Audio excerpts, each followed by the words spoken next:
천국이 있다라고 확신을 한다면 누구든지 그곳에 들어가려고 혼신의 힘을 다할 걸로 생각이 되어집니다. 그런데 하나님이 계시지 않고 인간에게는 불멸의 영혼도 존재하지 않는다.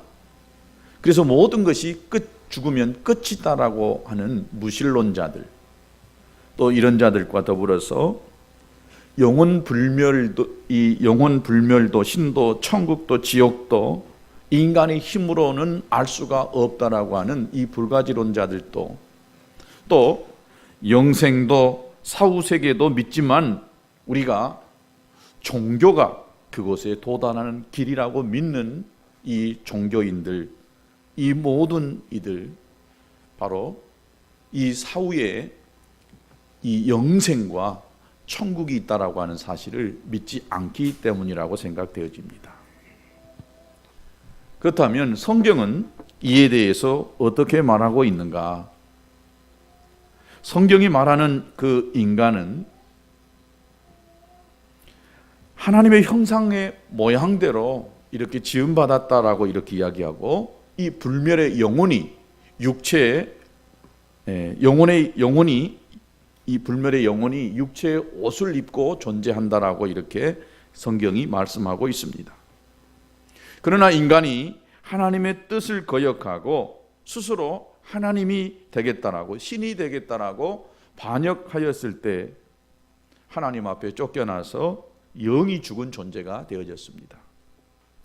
타락으로 말미암아 인간은 영이 죽고 혼만 살아서 육체 안에 사는 존재가 되어졌던 것입니다.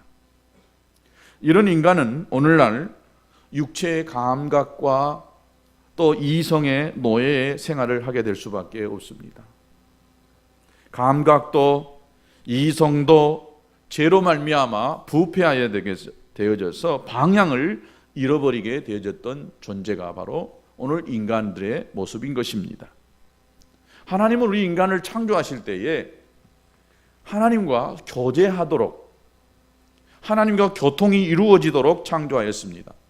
그런데 이 타락한 우리 인간들은 하나님을 찾지 않습니다. 그리고 세상과 육체와 마귀만을 쫓는 이런 사람이 되어졌던 것입니다. 남태평양에 이 마샬이라고 하는 남태평양 마샬의 비키니라고 하는, 여자들 입는 이 비키니라고 하는 섬이 있었습니다. 아주 작고 아름다운 섬이었고 그 원주민은 176명이 있었습니다. 그런데 이 섬에는 해마다 거북이들이 와가지고 그 모래를 파고 그 안에다가 알을 낳고, 그리고 그 모래를 다 덮고는 다시 이렇게 태평양으로 들어갔습니다.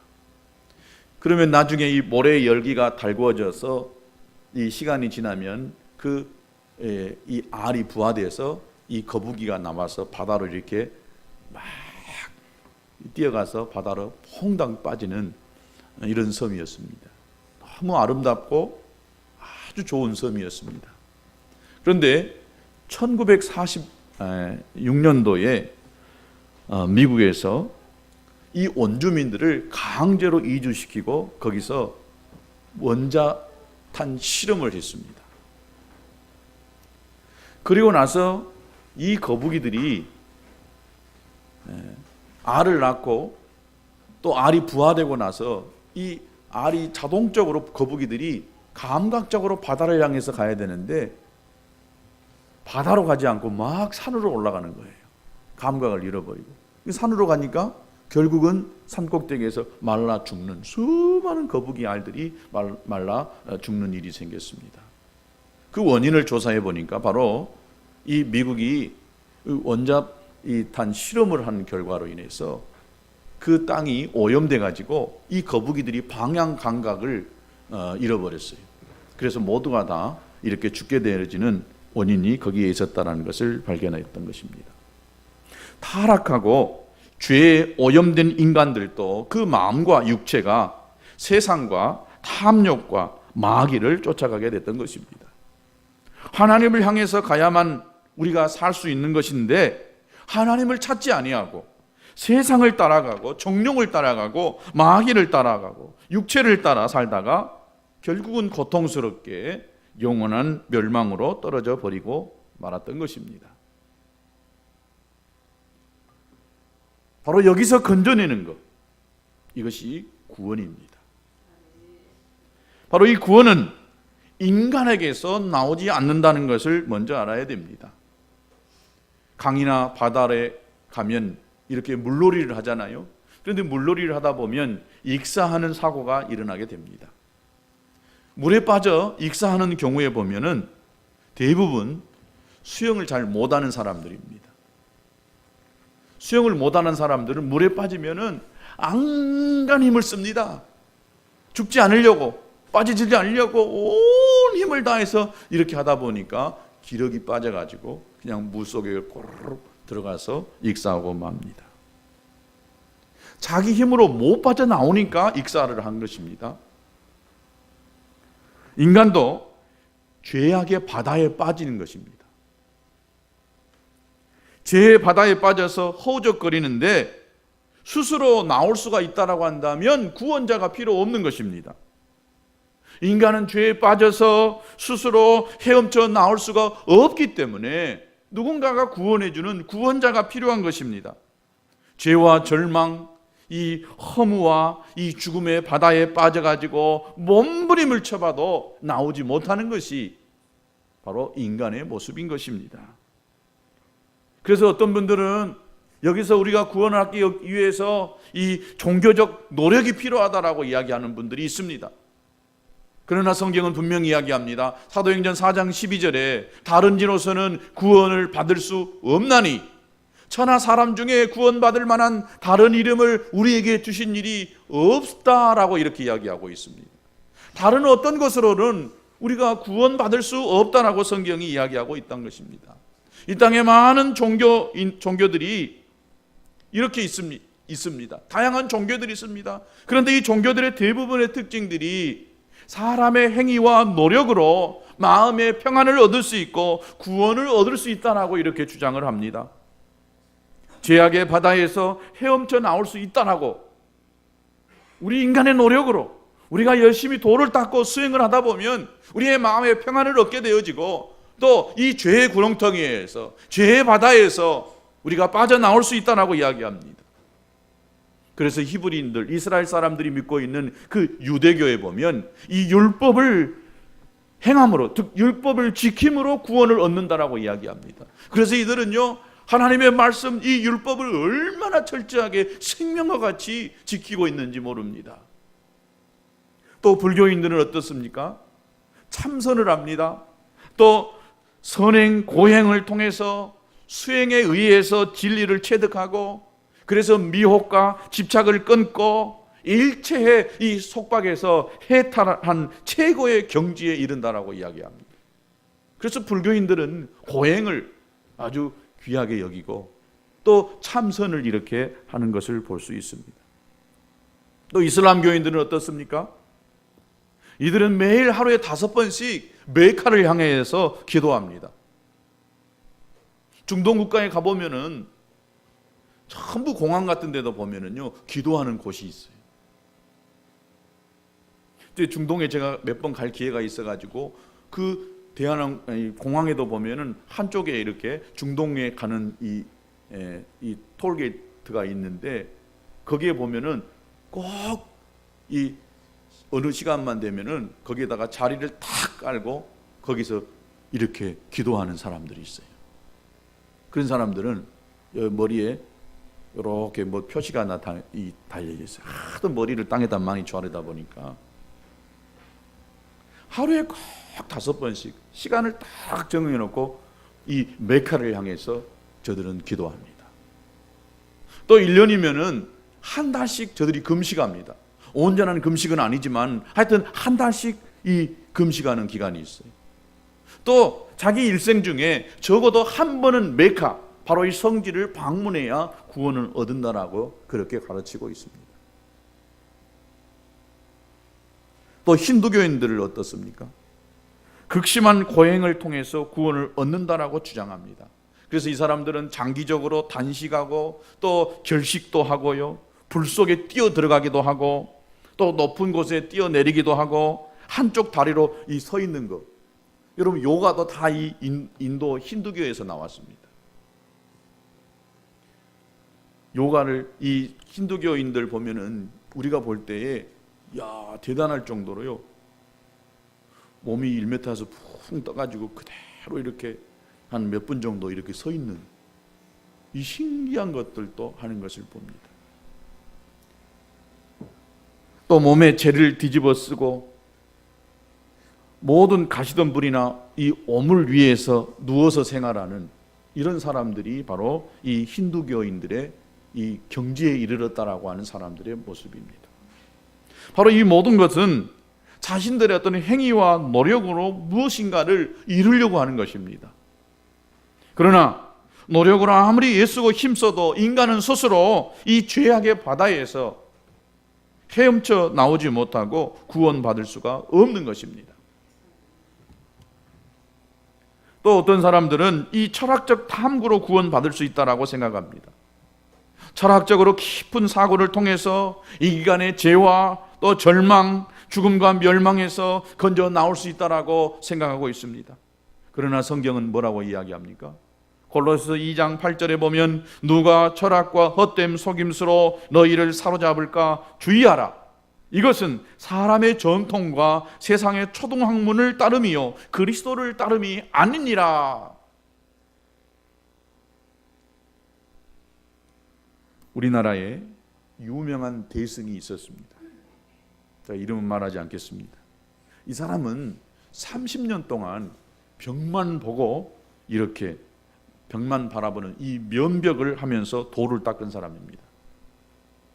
그리고 이분은 눈을 감고 눕지 않는 이 고행을 한 사람입니다. 누워서 잠을 잔 사람이 아니에요. 그냥 앉았어요. 그 자리에서 눈만 감고 잠을 자고 이렇게 살았던 사람입니다. 이 소식을 미국의 한 종교 철학자가 알았어요. 그리고 수소문을 한 끝에 이 사람을 만나려고 이 편지를 수없이 많이 보냈습니다. 여러 사람을 통해서 한 번만 만나주라고, 대면해주라고. 그래가지고 겨우 5년 만에 허락을 받았어요. 그리고 허락을 받고는 이 사람이 비행기를 타고 한국까지 날아왔습니다.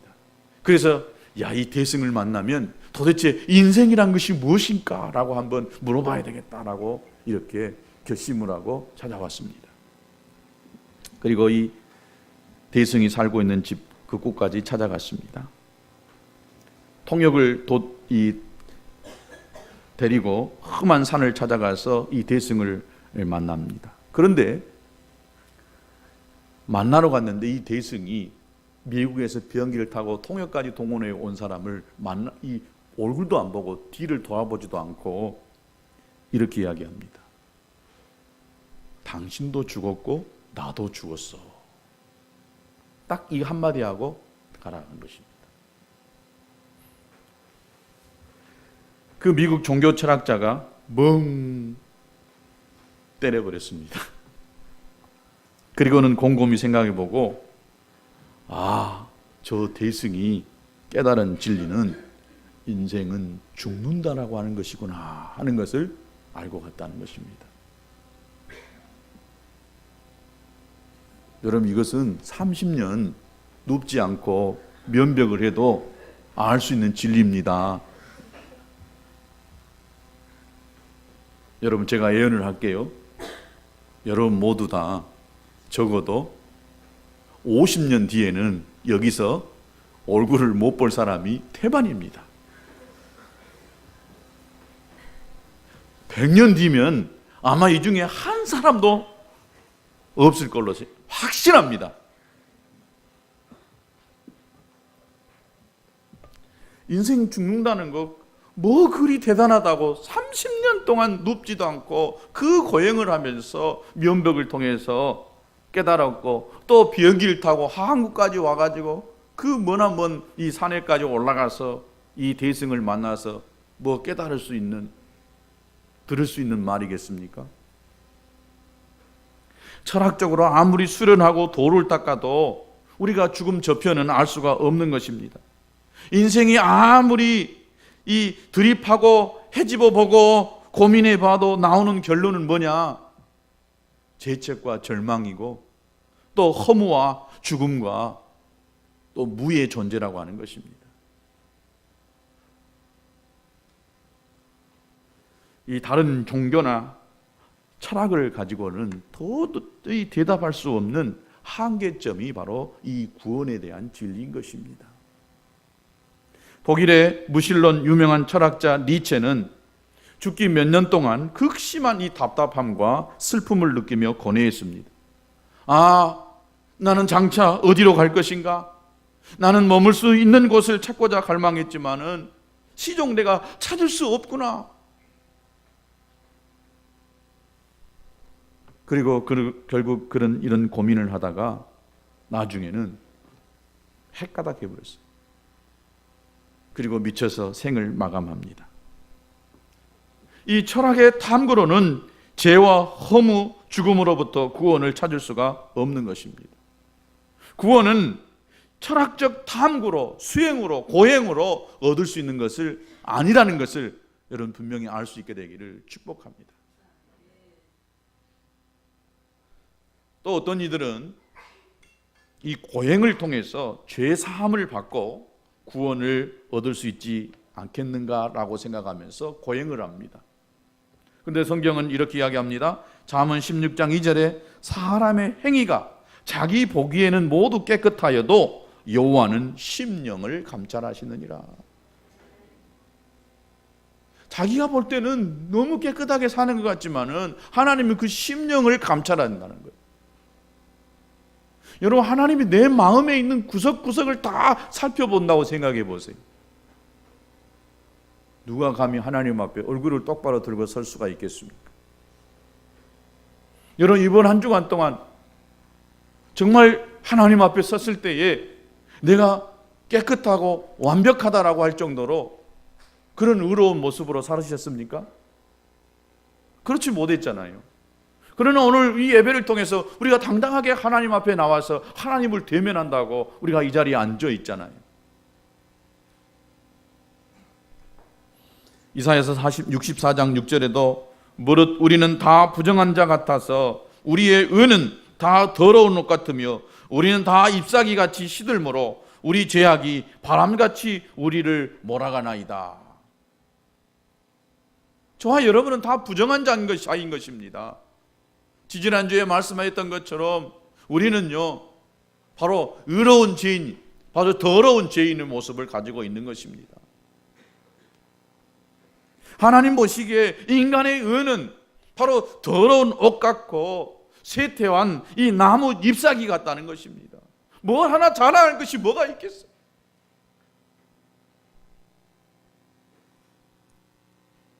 행위로 의롭다함을 얻을 육체는 이 땅에 아무도 없는 것입니다.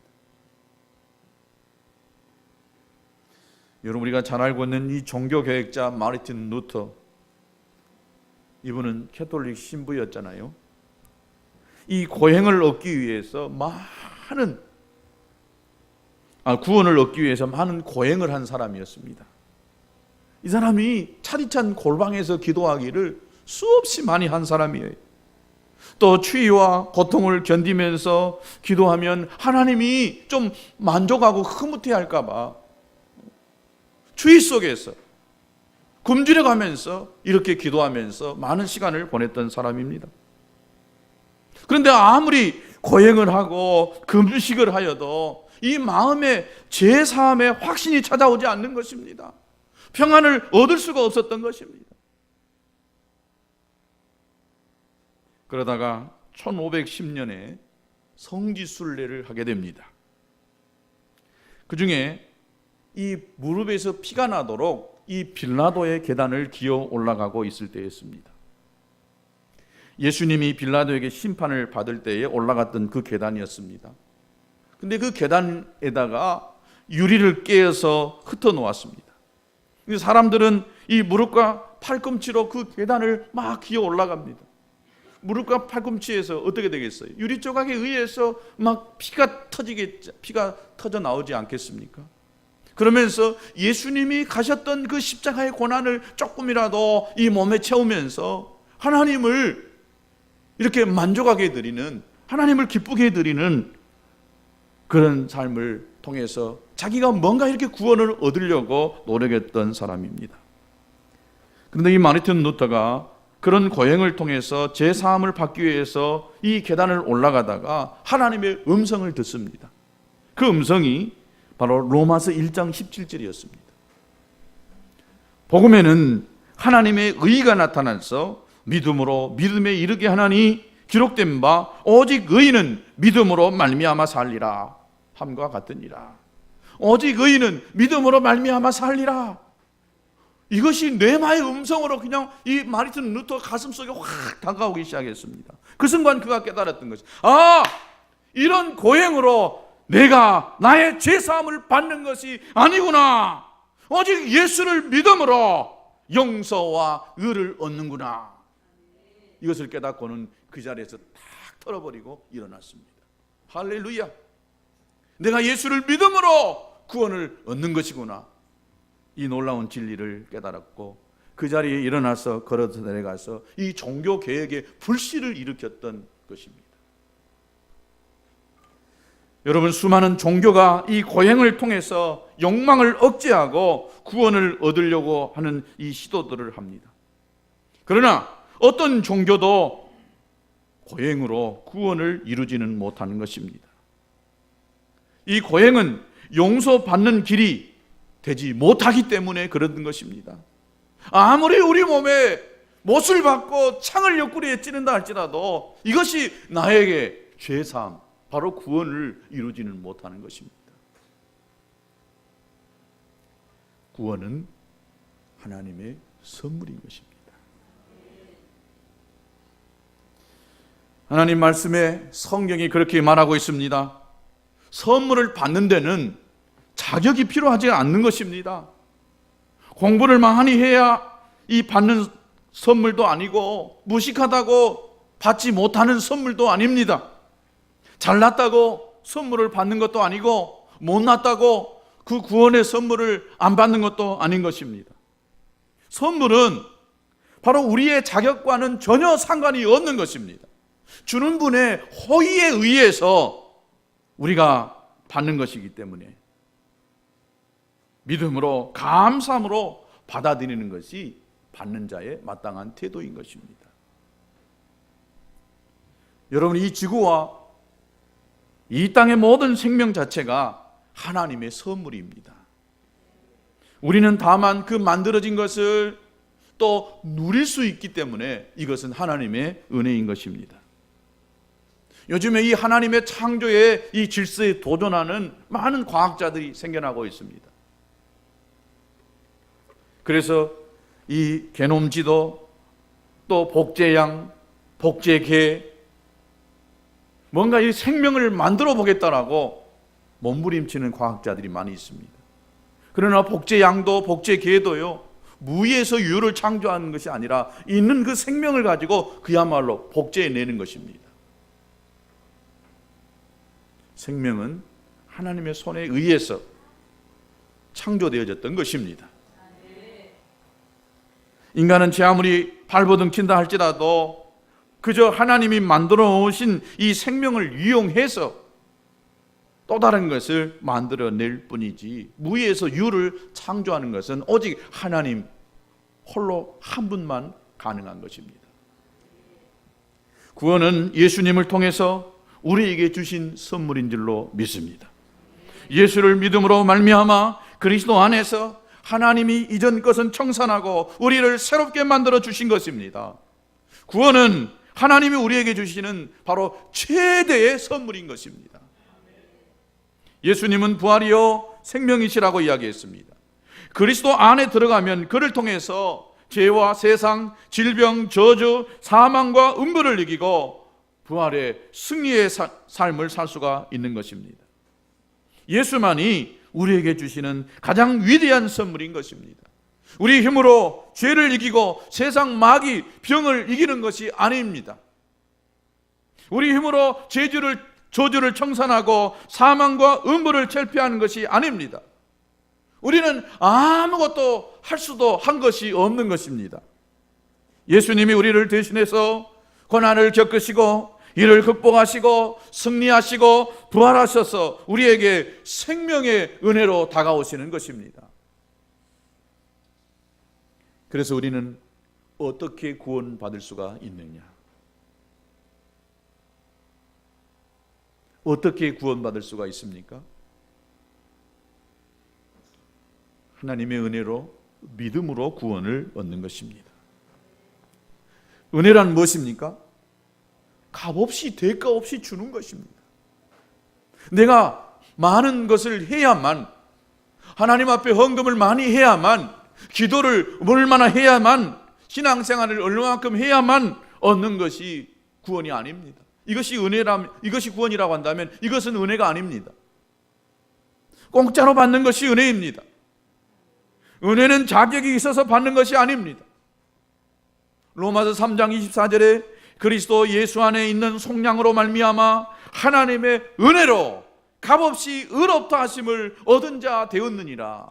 하나님의 은혜로, 바로 하나님의 은혜로 값없이 의롭다 하심을 얻었다는 것입니다. 여러분이 구원받고 의롭다 하심을 얻는 것이 누구 때문에, 무엇에 의해서 그렇게 되어졌습니까? 하나님의 은혜인 줄로 믿습니다. 한 성공한 이 사업가가 어느 목사님을 만나서 말하기를, 목사님, 저는 가난한 집에서 태어났습니다. 그래서 내가 성공하기 위해서 저는 얼마나 많은 노력을 했는지 모릅니다. 이제는 이 나이 되어져서 내가 돈도 많이 벌어보고 해보고 싶은 거 다 해봤습니다. 부러울 것이 없습니다. 그래서 저는 별장에 하나 이렇게 만들어 놓고 그 별장에서 낚시 또 이렇게 사냥을 하면서 시간을 보내고 있습니다. 그런데 고생하면서 열심히 살 때는 몰랐는데 시간과 돈이 많아지니까 이제는 허무함을 느낍니다. 이 이야기를 듣고 목사님이 이렇게 질문했습니다. 당신 예수님을 믿고 구원을 받으십시오 라고 이렇게 이야기합니다. 그러면 허무함이 없어질 것입니다. 그랬더니 이분이 웃으면서, 목사님, 저는요 열렬한 캐톨릭 신자입니다. 그렇다면 구원을 받았을 텐데 왜 그렇게 마음속이 허무하고 공허함을 느끼고 있습니까? 이분이, 저는 가톨릭 신자이지만 예수를 믿고 구원을 얻으려고 한다면 좋은 일을 많이 해야 되는데 저는 그동안 돈 버는 일에만 열심히 했지 좋은 일을 많이 하지를 못했습니다. 왜냐하면 지금까지 내가 살아오면서 공짜로 얻은 것이 없기 때문에 구원도 내가 많은 착한 일을 하고 열심히 해야만 얻을 수 있다라고 생각합니다. 세상에는 공짜가 없더라고요. 열심히 해야만 얻어지는 것인데 어떻게 구원을 내가 받을 수가 있겠습니까? 저는 이때까지 돈 버는 데만 열중하면서 살아왔지 내가 나가서 봉사하거나 선행을 한 적은 별로 없습니다. 그렇기 때문에 저는 구원을 얻을 수 있는 사람이 아니었습니다. 이때 이 목사님이, 그렇지 않습니다. 구원은 오직 하나님의 은혜로 믿음으로 받는 것이지 어떤 값을 지불하고 살 수 있는 것이 아닙니다. 만약에 구원을 값으로 산다고 또 대가를 지불해야 어떤 노력을 해야만 얻어지는 것이라고 한다면 큰 잘못 생각한 것입니다 라고 이야기합니다. 그러자 이 사람이, 아이 목사님 모르는 소리 하지 마십시오. 대가 없이 얻어지는 구원이 어떻게 그것이 구원이라고 말할 수가 있겠습니까? 말도 안 됩니다. 그래서 저는 비록 나는 구원을 얻지 못했지만은 내 자손이 잘 되라고, 내 자녀들이 잘 되는 길을 위해서, 또 내가 어떻게 하면 좀 마음의 평안을 얻어볼까 싶어서 내가 성당에 나가는 것입니다. 그때 이 목사님이 이렇게 질문합니다. 그래요? 그러면 한 가지 물어봅시다. 저 하늘에 떠 있는 이 태양의 이 햇볕 돈 주고 사셨습니까? 우리가 숨쉬고 또 마시고 있는 이 공기 혹시 얼마 주고 사셨습니까? 지금까지 당신이 여기까지 이렇게 오기까지 부모가 어려서 많은 것을 못 해줬지만은 어려서 젖먹여주고 이렇게 다 뒷발에 재줘서 키워준 그 부모님의 은혜, 이거 다 갚으셨습니까? 그 부모님의 은혜 얼마나 가치가 될 것 같습니까? 그거 다 갚으셨어요? 그러자 이분이 또 웃으면서 그럴 수는 없지요. 어떻게 이 태양의 햇볕 어떻게 이렇게 내 가지고 있는 모든 돈으로 다 갚을 수가 살 수가 있겠습니까? 내가 마시고 있는 이 공기 얼마나 귀한 것인데 단 잠시도 내가 숨을 못 쉬면 죽는 것인데 어떻게 내가 저걸 돈 주고 살 수가 있겠습니까? 어떻게 내 이 부모님의 은혜에 돈으로 다 갚을 수가 있겠습니까? 목사님, 이건 돈으로 계산할 수가 없는 것이지요 라고 이렇게 이야기합니다. 그러자 이 목사님이 또 말씀합니다. 여보시오, 햇빛도 공기도 부모님의 은혜도 이 값으로 지불해서 청산하지 못하는 주제에 하나님의 아들 창조자이신 그분이 이 땅에 오셔서 인간의 몸을 입고 오셔가지고 그분이 우리 때문에, 죄 때문에 십자가 못 박혀 죽으셨는데, 피를 흘리고 죽으셨는데, 우리를 살리기 위하여 그분이 죽으셨는데 그 값을 어떻게 계산할 수가 있겠느냐? 당신이 좋은 공로를 세워가지고 그 값으로 예수님의 구원을 사겠다라고 한다면 그것은 하나님 앞에 저주를 받는 것입니다. 하나님의 은혜는 무조건 하고 믿음으로 공짜로 받아들이는 것입니다. 햇볕도 공기도 공짜로 누리고 부모의 사랑도 공짜로 받으면서 왜 예수님의 이 구원을 대가를 지불하고 받으려고 합니까? 당신 큰 잘못인, 은혜가 크면 클수록 공짜로 받는 것입니다. 믿음으로 받으시기 바랍니다. 그러니까 이 말을 들어보니까 그렇군요. 내가 지금까지 여태껏 한 번도 누구에게 들어보지도 못하고 생각하지 못했는데 이것이 너무 크다 보니까 내가 이것을 어떤 노력으로 대가를 가지고 이것을 얻을 수 있는 것이 아닌데 내가 이걸 몰랐습니다. 그리고는 이 사람이 거기서 예수님을 믿겠다고 결심합니다. 그리고 구원함을 얻게 되는 것입니다. 구원은 하나님께서 주시는 은혜의 선물이기 때문에 하나님은 예수님의 십자가를 통해서 우리에게 값없이 구원의 은총을 주시고 있으므로 믿음으로 받아들이기만 하면 되는 것입니다. 아멘. 구원을 받고 나면 그 다음에요, 성령을 주셔서 아름다운 변화를 경험하게 하는 것입니다.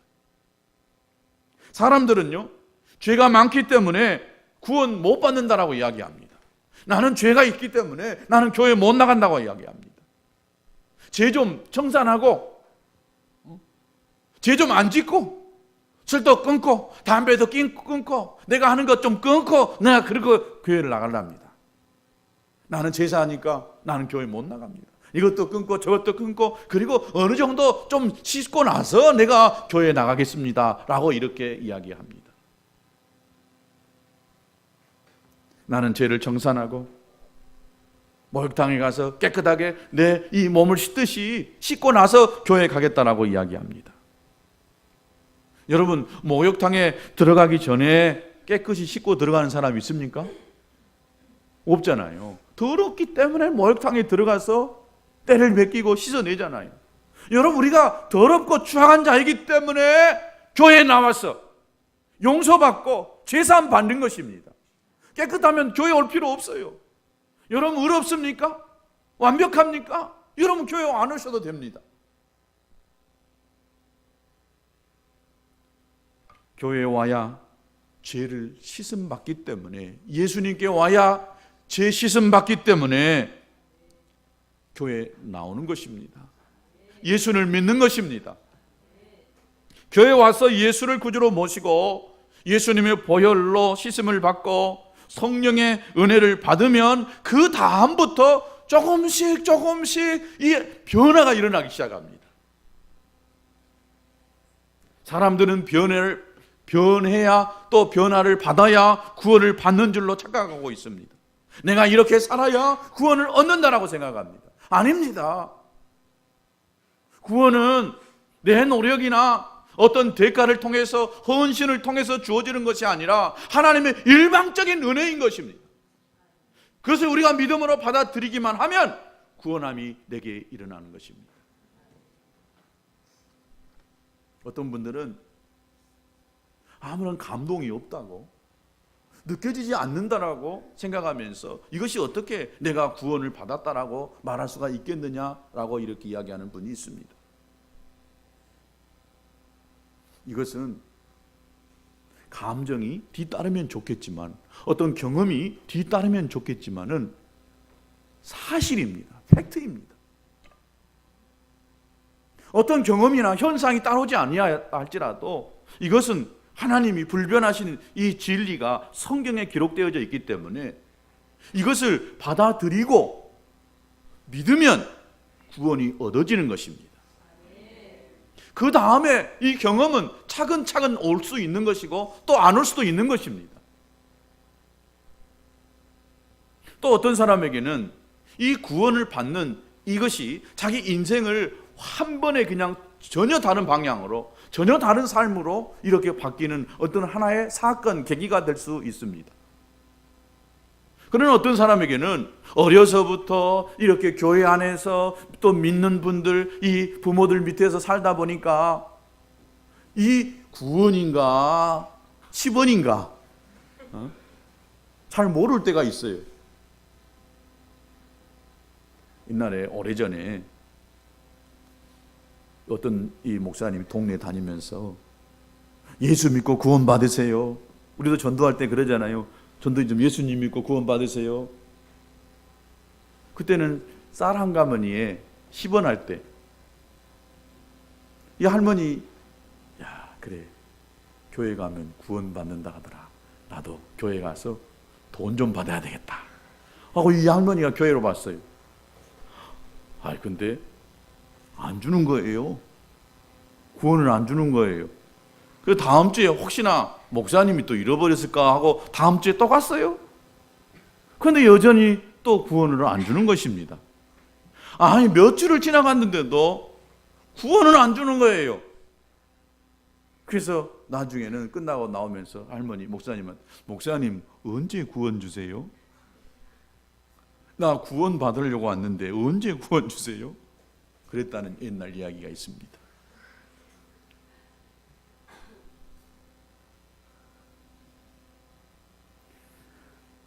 여러분, 예수 믿어야 신분의 변화가 이렇게 옵니다. 그리고 성령님이 내 마음속에 오셔서 그때부터 변화가 확실히 일어나는 사람이 있고 서서히 일어나는 사람이 있습니다. 저도 어느 한순간에 확 변화된 것 같았지만은 어려서부터 교회는 다녔습니다. 열심히 다니진 않았지만 간간히 다니면서 교회 문턱은 자꾸 이렇게 다녔고 또 저를 위해서 기도해 주는 분들이 있었습니다. 그러고 나니까 어느 순간에 인생이 허무함을 느끼고 절망이 찾아오고 내 힘대로 안 되는 한계를 느끼게 될 때에 그때 들었던 이 복음이 내 마음에 아주 확 다가오면서 그때에 내가 예수님을 내 개인의 인격의 구주, 인격적으로 내 구주로 이렇게 모시게 됐습니다. 그리고 결단했습니다. 나의 삶에 일어날 수 있는 것, 하나님이 나에게 끈끈 해주는 것도 있지만은요, 내가 결단했어요. 첫 번째, 친구를 끊었습니다. 얼마나 저도 친구들을 좋아했는지 우리 어머니가 잘 아세요. 거의 그 좁은 집에다가 친구들 들이대면서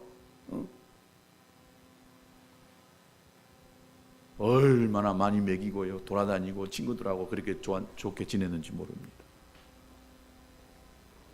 그러나 그 모든 친구들이 예수 안 믿는 친구들이었어요. 친구들 만나면 내가 죄 짓는 그런 삶을 연속적으로 살 수밖에 없으니까 그때 내 스스로 나는 이제 죽었다. 이 인철이는 죽었다. 그리고 그때부터 친구들을 딱 끊었습니다.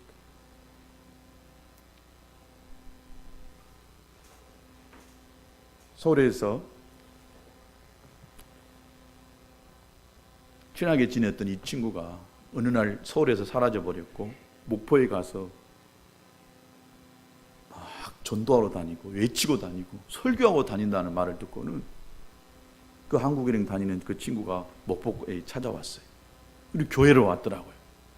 도대체 우리 친구 인철이가 어쩌다가 저렇게 돼버렸는가? 내가 한번 만나러 왔다고.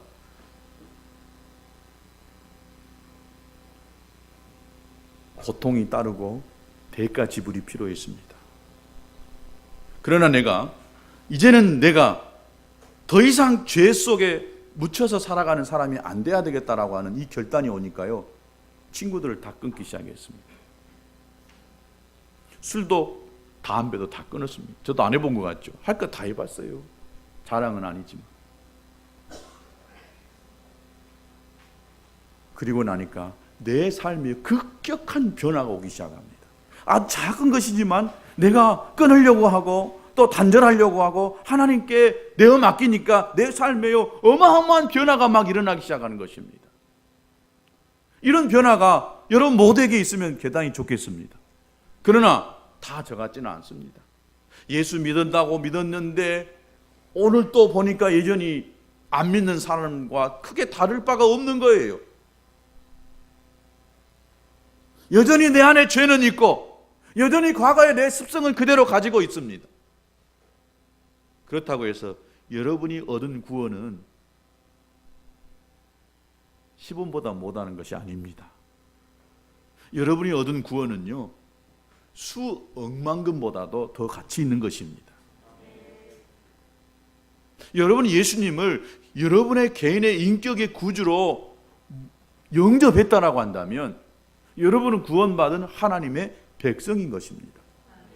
죄가 얼마나 많고 여전히 또 이 죄가 되풀이 되어져서 내 삶을 여전히 억누르고 짓누른다 할지라도 여러분이 예수님을 마음의 구주로 영접했다라고 한다면 이것은 하나님과 여러분만이 아는 거예요. 또 여러분이 확신이 없습니까? 그렇다고 한다면 여러분 이 말씀을 가지고 여러분이 예수님을 구주로 영접했다라고 한다면 여러분은 구원을 얻는 것입니다. 이 구원에 대한 확신을 가지십시오.